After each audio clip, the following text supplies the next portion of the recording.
কিছু কিছু মানুষ আছে তারা কখনোই ভালোবাসা পাওয়ার যোগ্যতা রাখে না।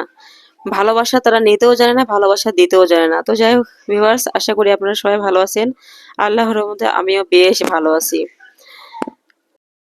প্রথমেই আপনাদের কাছে একটা অনুরোধ করি, যারা আমার ভিডিও দেখতেছেন তারা প্লিজ একটা লাইক দিয়ে আমার ভিডিও কন্টিনিউ করবেন। আর যারা অলরেডি দিয়েছেন তাদেরকে অসংখ্য ধন্যবাদ। আর যারা দেন নাই তারা দেখতে থাকেন, আশা করি ভালো লাগবে। তো ভিডিওর শুরুতে আমি যে কথাটা বলেছিলাম, কিছু কিছু মানুষ আছে যারা ভালোবাসা পাওয়ার যোগ্যতা রাখে না, ভালোবাসা নিতেও জানে না, ভালোবাসা দিতেও জানে না। তো যাই হোক, আমি গত 2 দিন আগে হচ্ছে 7 থেকে 8 জন আপুর সাথে আমার মেসেজে কথা হয়েছিল। তো প্রত্যেকটা আপুকেই কিন্তু আমি আমার অন্তরস্থল থেকে আমি এত ভালোবেসে, মানে আমি তাদের ভালোবেসে সাপোর্ট করেছিলাম। অথচ আমি সকালে ঘুম থেকে উঠে দেখি হচ্ছে প্রত্যেকটা আপুই সে আমার চ্যানেলটাকে আনসাবস্ক্রাইব করে দিয়েছে। বাট আমি কিন্তু দেই নাই। আমি প্রত্যেককে ভালোবেসে সাপোর্ট করেছি, আমি এখনো তাদেরকে সাপোর্ট করে যাচ্ছি। তাদের যেরকম নতুন চ্যানেল, আমারও কিন্তু ওরকমই নতুন চ্যানেল। তো যাই হোক, কোনো সমস্যা নাই। আমি অনেক শখ করে এবং অনেক স্বপ্ন নিয়ে এই চ্যানেলে এসেছি। আমি যদি এই প্ল্যাটফর্মে কিছু করতে পারি তাহলে আলহামদুলিল্লাহ, আল্লাহর কাছে হাজারো কোটি শুকরিয়া। আর যদি কিছু নাও করতে পারি তাহলে আমি ভেবে নিব মহান আল্লাহ তাআলা এর চেয়েও হয়তো বা উত্তম কোনো পুরস্কার আমার জন্য রেখেছেন। সত্যি কথা, আমি যদি কিছু করতে পারি তাহলে আলহামদুলিল্লাহ, আল্লাহর কাছে কোটি কোটি শুকরিয়া আদায় করি। আর যদি কিছু নাও করতে পারি তবুও আল্লাহর কাছে আমি আলহামদুলিল্লাহ, আমি ভেবে নিব হয়তো বা এর চেয়ে অনেক ভালো কিছু পুরস্কার আল্লাহ আমার জন্য রেখেছেন। কোনো সমস্যা নেই। আমি যে না খেয়ে মরে যাচ্ছি তার জন্য যে এখানে এসেছি তা না। হ্যাঁ, অবশ্যই আমি আর্নিং এর জন্য এসেছি, অবশ্যই একটা শখ স্বপ্ন নিয়ে আমি এখানে এসেছি, এটা ঠিক।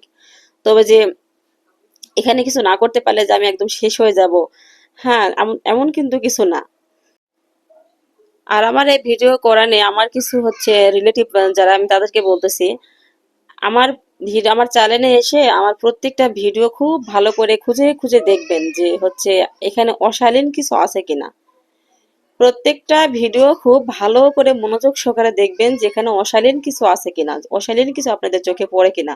তখন আপনারা কথা বলিয়েন। না দেখে, না বুঝে, না শুনে যে কথাগুলো বলেন, এগুলো একদমই কিন্তু ঠিক না। প্রত্যেকটা ভিডিও খুঁজে খুঁজে দেখবেন যেখানে অশালীন কিছু আপনারা খুঁজে পান কিনা, ঠিক আছে? যদি কিছু খুঁজে না পান তাহলে প্লিজ মুখটা বন্ধ রাখিয়েন। আর যদি যদি কিছু অশালীন খুঁজে পান তাহলে সেটা আমাকে বলিয়েন। তো যাই হোক, মহান আল্লাহ তাআলা যার রিজিকে যেটা রাখছে সেটাই হবে। তো এখন আসি ভিডিও রিলেটিভ কিছু কথা বলতে। সকালে আমি তো ঘুম থেকে উঠেই হচ্ছে বাসি হাঁড়ি পাতিলগুলো পরিষ্কার করে নিছি, যেটা প্রত্যেকটা গৃহিণীর একই কিন্তু কাজ থাকে। আর এই একঘেয়ে কাজের মধ্যে প্রত্যেকটা গৃহিণীর কিন্তু সুখ শান্তি লুকিয়ে থাকে। তো যাই হোক, আমি আমার মেয়েকে এখানে গোসল করিয়ে নেব। আমার ছোট্ট আয়শা সারাক্ষণ এখানে এসে ঘুরঘুর করতেছিল। আর আজকে হচ্ছে কাজ করতে করতে আমার অনেকটা বেলা হয়ে গেছিল। আর পানিরও খুব সমস্যা সমস্যা হচ্ছিল, পানি ছিল না বাসায়। তো মেয়েকে এখানে গোসল করিয়ে আমি অফ ক্যামেরায় তাকে খাইয়ে নিছি, খাওয়াই আমি ঘুম পাড়িয়ে নিছি। আর এখানে আমি এখানে রান্না করব হচ্ছে মাছটা আগে থেকে আমি এখানে ভেজে নিছি। আর মাছ ভালো করে না ভাজলে আমার কাছে ভালো লাগে না, মাছটা ভেজে নিয়ে রান্না করব। সবাইকে অনুরোধ করব, কাছে এবং দূরে, দেশে এবং বাইরে যে বন্ধুরাই আমার ভিডিওটা দেখছেন না কেন, আমার ভিডিও দেখানো কোনো অংশ যদি ভালো লেগে যায় তাহলে প্লিজ আমাকে সাবস্ক্রাইব করবেন।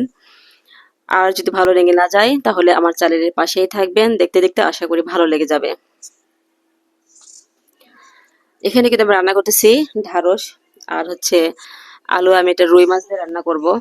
তো ঢ্যাঁড়স কিন্তু অনেকেই এভাবে খায়, আবার আমি বেশ কিছু এলাকায় দেখেছি ঢ্যাঁড়সের হচ্ছে ভর্তা করেও খায়। তো যাই হোক, আমি কিন্তু এভাবে ঢ্যাঁড়সটা রান্না করি। ভাজিটা আমার ঘরে খুব কম খাওয়া পড়ে। ঢ্যাঁড়স এভাবে আমি রান্না করলে এভাবে কষিয়ে, একদম ঢ্যাঁড়সটা কিন্তু অনেক কচি ছিল, হ্যাঁ, টাটকা একদম তাজা ঢ্যাঁড়স ছিল। তো ভাবলাম তাহলে এটা আমি মাছ দিয়ে ঝোল করি। আর দেখেন ঢ্যাঁড়সের কালারটা কিন্তু একদম ঠিকঠাক আছে। আর হ্যাঁ, আমি কিন্তু এখানে কোনো রেসিপি শিখাচ্ছি না। তো এটা আমার রেগুলার, আমি যেভাবে রান্না করি সেটাই আপনাদের সাথে শেয়ার করলাম। তো আমার রান্না করাটা হয়ে গেছে। তো সকাল থেকে কাজ করতে করতে আমার খাওয়া দাওয়া তেমন কিছুই হয় নাই। তো আমি আমার বাচ্চাকে কোলে করে নিয়ে কিন্তু খাচ্ছি। যখনই খেতে বসি আমার মেয়েটা মানে ঘুম থেকে উঠে যায়। যাই হোক, ওরে কোলে করে নিয়ে আমি খাচ্ছি। আর আমার মেয়ে তো অল টাইমই আমার সাথে। কোনো মানে সে মনে হয় দিনের বেলা ঘুমায় না বললেই চলে। ভয়েস দিচ্ছি তাও কাছে এসে কথা বলতেছে, কিছু করার নাই, এভাবেই আমাকে কাজ করতে হবে। যারা যাদের ভালো লাগবে তারা এভাবে আমাকে গ্রহণ করবে, যাদের ভালো লাগবে না তাদের কিছু বলার নাই। দেখতে থাকেন, আশা করি ভালো লাগবে। সবার কাছে অনুরোধ করব, প্লিজ আমাকে সাপোর্ট করবেন। আপনাদের একটা সাবস্ক্রাইব, একটা কমেন্ট আমার কাছে দোয়া এবং ভালোবাসা, যে সত্যি কথা, একটা কমেন্ট যদি করেন তাহলে আমার কাছে মনে হয় এই একটা কমেন্ট আমার কাছে ভালোবাসা, মানে দোয়া। আমার কাছে এত ভালো লাগে আপনাদের কমেন্ট পড়তে। আমি কিন্তু খুব মনোযোগ সহকারে আপনাদের কমেন্ট পড়ি, খুব মনোযোগ সহকারে, আমার খুবই ভালো লাগে।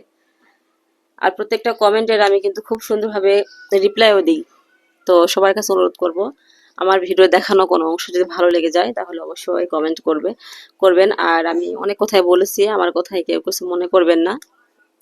আসলে কথাগুলো বললাম আমি, মানে খারাপ লাগছিল, আমার খারাপ লাগে থেকে কথাগুলো বললাম।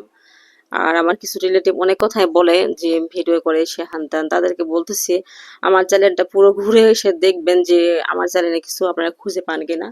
যদি কোনো অশালীন যদি কিছু খুঁজে পান তাহলে তখন বলিয়েন, আর যদি না খুঁজে পান তাহলে আল্লাহর অস্তে মুখটা একটু বন্ধ রাখেন। হ্যাঁ, ঠিক আছে।